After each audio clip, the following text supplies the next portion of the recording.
നമ്മുടെ ഇന്ത്യയുടെ പോക്ക് ഇത് എങ്ങോട്ടേക്കാണ്? വിവരവും വിദ്യാഭ്യാസവും ഇല്ലാത്ത ആളുകളെ മന്ത്രിയായി നിയമിച്ചു കഴിഞ്ഞാൽ ഇതുപോലെ ഇരിക്കും. ബീഹാറിലെ ഒരു മന്ത്രി പറയുന്നത് കേൾക്കാം. मेरा कहने का मतलब है जरूरत क्या है एजुकेशन में? हमारे घर की बेटियां हमारी शक्ति है, हमारी समृद्धि का आधार है। और उन बेटियों को क्या जरूरत है सड़क पर आने का भाई, जब नारी शक्ति बंधन के लिए मोदी जी खड़े हैं। हक के लिए आपको हक तो ऐसे ही मिल जाएगा। ബീഹാർ ഇപ്പോൾ ആരാ ഭരിച്ചുകൊണ്ടിരിക്കുന്നത്? BJP ആണല്ലോ. അപ്പോൾ BJP മന്ത്രിയാണ്. ഇയാൾ പറഞ്ഞു വെക്കുന്നത് എന്തിനാണ് എഡ്യൂക്കേഷൻ?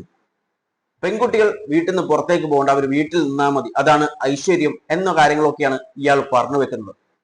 ഏറ്റവും ഇൻട്രസ്റ്റിംഗ് ആയിട്ടുള്ള കാര്യം എന്ന് പറയുന്നത് ഇയാൾ ബീഹാറിന്റെ പുതിയ എഡ്യൂക്കേഷൻ മിനിസ്റ്ററാണ്. Note it, education minister.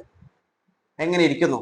ഇയാൾ ഇത് പണ്ട് പറഞ്ഞിട്ടുള്ള സ്റ്റേറ്റ്മെന്റ് അല്ല, ഏറ്റവും ഫ്രഷ് ആണ്. അതായത് സത്യപ്രതിജ്ഞ കഴിഞ്ഞിട്ട് വന്നതിന് ശേഷം പറഞ്ഞിട്ടുള്ള ഒരു കാര്യമാണ് നിങ്ങൾ ഇപ്പോൾ വീഡിയോയിൽ കണ്ടിട്ടുള്ളത്. പെൺകുട്ടികളൊക്കെ എന്തിനാണ് പഠിക്കുന്നത് എന്ന് എഡ്യൂക്കേഷണൽ മിനിസ്റ്റർ ആണ് പറയുന്നത്. ഓർക്കണം, നീതി ആയോഗിന്റെ ഒരു റിപ്പോർട്ട് വന്നിട്ടുണ്ടായിരുന്നു. ഏറ്റവും കൂടുതൽ ടീച്ചേഴ്സിന്റെ വാക്കൻസി ഉള്ളത് ബീഹാറിലാണ്. ഏകദേശം 2,20,000 ടീച്ചേഴ്സ് വാക്കൻസിയാണ് ബീഹാറിലുള്ളത്. അതിനുള്ള കാരണം ഇപ്പോൾ വ്യക്തമായില്ലേ? ഇവർക്ക് പെൺകുട്ടികളെ പഠിപ്പിക്കേണ്ട. അങ്ങനെ വരുമ്പോൾ അത്ര കൂടുതൽ ടീച്ചേഴ്സിന്റെ ആവശ്യവുമില്ല. അതുകൊണ്ടാണ് അത്രയും വാക്കൻസി വന്നിട്ടുണ്ടാവുക.